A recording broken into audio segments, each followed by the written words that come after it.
What's going on, guys? Out here today with the Zev Technologies 226 from 6 Hour.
Something was moving up there. There's a fucking whole bunch of chickens.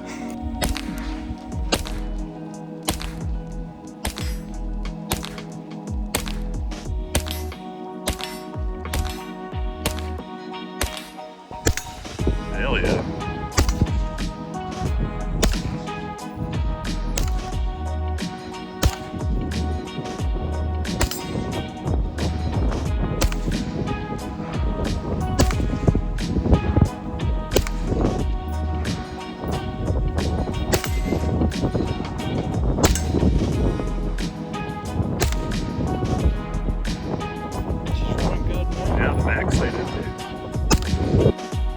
But now here's the 10 subs.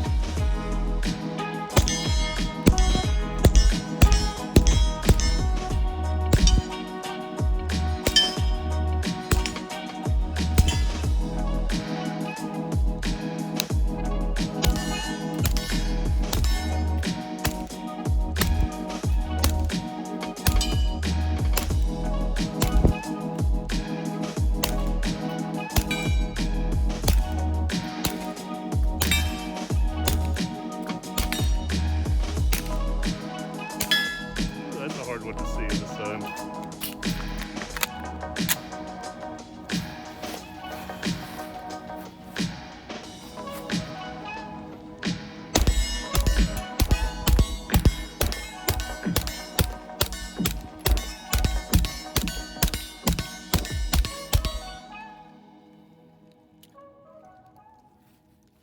Oh, last round malfunction, stovetop. Or stovepipe, whatever you want to call it. But yeah, what a sweet combo, guys. Zev Tech, Sylvan arms, 147 grain subs. Yeah, that's nice. That's real nice. What's going on, guys? Today we are back from the range talking about the 6 Hour Zev Technologies 226. This absolute baddie right here, guys. But before we dive into this, let's take a moment and thank our homies for making this video possible. Smoky Mountain Guns and Ammo coming through once again, providing us with this one and the ammo for this review. But let's dive into this one, guys. This thing has been catching my eye for several months, and I'm really, really happy that we were able to finally review this thing. But overall, this thing was a great collab between SIG and Zev to make this thing what it is. The 226, guys, this has been a very popular line of the SIG pistols for a long time. And a lot of people trusted the 226 enough to make it their duty and their everyday carry option. But when we talk about taking this thing to the next level, Zev absolutely has done this, guys. So, of course, Zev Technology, that name has ran with some higher pricing over the years, and this thing is looking at right at about $2,000 is what I can see when it was listed before. But the $2,000, I would think that you get every single feature imaginable, and they did a pretty good job of trying to reach that here. But Zev Technology 226, guys, absolutely stunning when it comes to the looks of this thing. You have the window cuts here in the very front of the slide, front serrations that go all the way around this thing, and this nice full-sided grippy texture. It's not stippled, it's like G10 panels. It's the perfect type of texture that I would want. You also have these rear serrations right under the optic back here, and then just the look itself, guys. It's got this massively aggressive, like, look at me type of spotlight on it. I feel like, with all these cuts and all this texture and all these lines and everything that just makes up this pistol. But it all comes together quite nicely. Even the kind of knurled end cap, or the knurled thread protector for the threaded barrel here, kind of blends in with everything that they've done. The mag release also has a little bit of some texture here, guys. Very easy to use. And the other controls are very easy to manipulate as well, other than the slide release. This thing is kind of blended in right here behind or in front of the thumb safety. And to get that thing down when you're doing a speed reload, it was a little bit cumbersome to come off of the grip and have to come up and make sure that I was getting in there and pushing that slide release down. That was really the only thing control-wise I had an issue with this. This one doesn't really have a magwell on it, so that was something I thought maybe was going to be something I needed, but it ended up not bothering us at all. So I think it is just fine without the magwell. It would be cool to see this with the magwell. I think that's really the only thing it's missing as far as an upgrade goes to this thing, but don't think that it's a necessity, because it's absolutely not.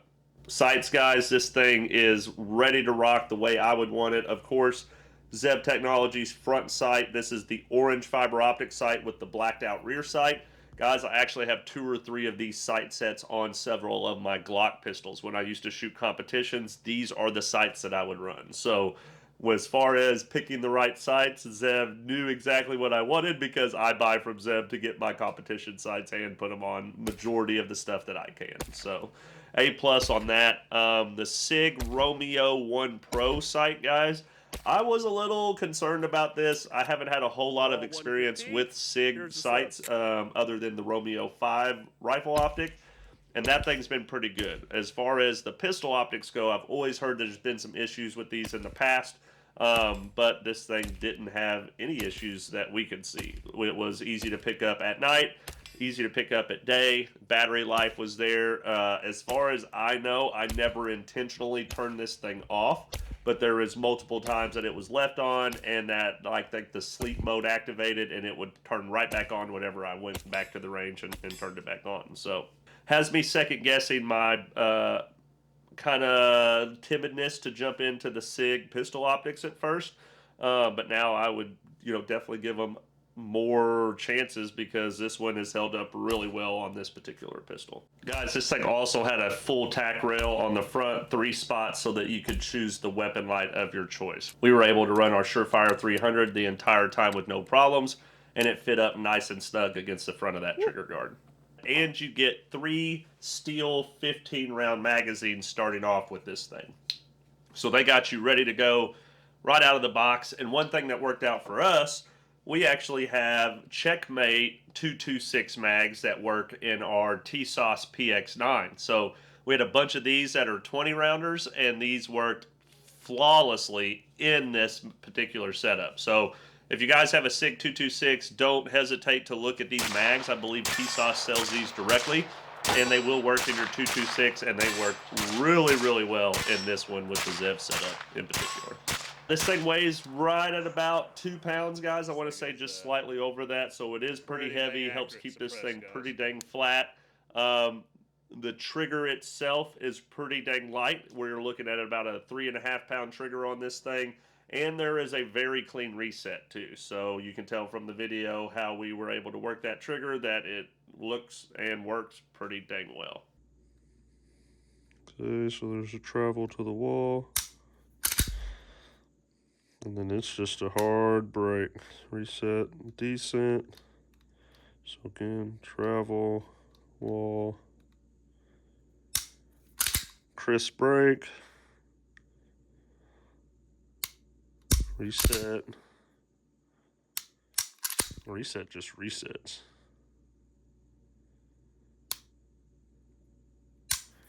Super clean.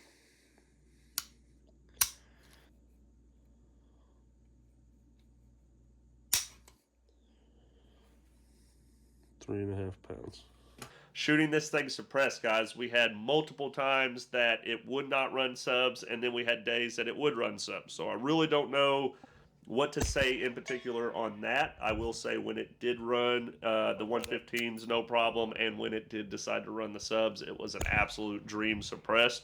And I think that if I owned this gun, I would have this thing suppressed 100% of the time. Overall, guys, I want to say we had probably 600-700 rounds through this thing, and every bit of a third, if not close to a half of those, were suppressed. So we really tried to put the torture on this thing pretty early on. I know a lot of people look at that, they're like, oh God, why you treat that $2,000 pistol like that? Because if it's $2,000, it's supposed to be ran like that. So, you know, when we go back to talking about it running subs versus it running 115s, there are things I believe that certain pistols should do, especially when they advertise the way that they do looks-wise, price-wise. We need to get that kind of success rate out of them as well. That's where a little bit of my pickiness comes in. If you guys are making a pistol, especially Zev, a suppressed or a threaded barrel means that you're probably going to try to at least suppress it if you can.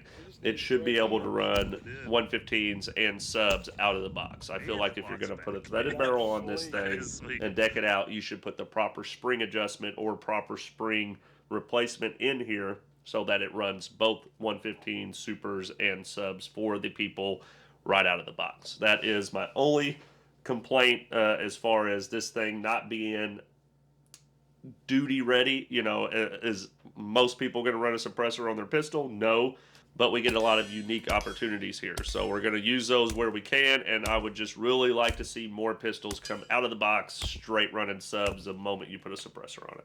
So other than that, guys, great pistol overall. I really enjoyed my time with this thing. I think you guys would too. I would never really push anybody to looking at things that's maybe outside their price range, or something that they would never consider, just because it's kind of a, you know, a super Gucci'd out pistol. So this is not necessarily for everybody.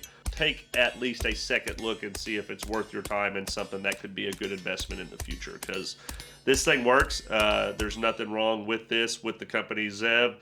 I always enjoyed them. I always thought they were very good, very durable, and very costly, but you were getting your money's worth.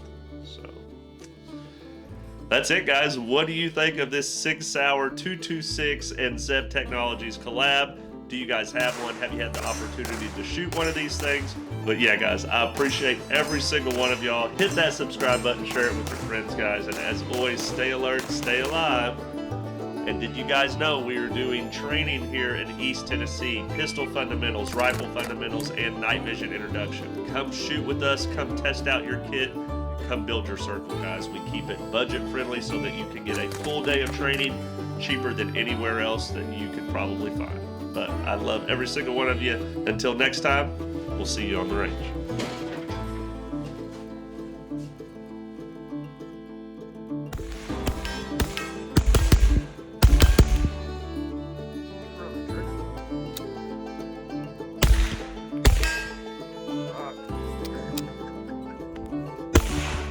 You know what this reminds me of? A fucking timber. You know what I've never had an issue with?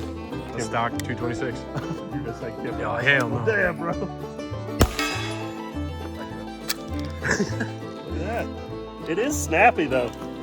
Yeah, that's why I say it's not as good. No, I'm actually surprised. I thought as heavy as it would be, or I thought as heavy as it is, it would be a little bit less snappy, but still really cool. Yeah. Zev Tech, I think. Now, recently, silencer comes.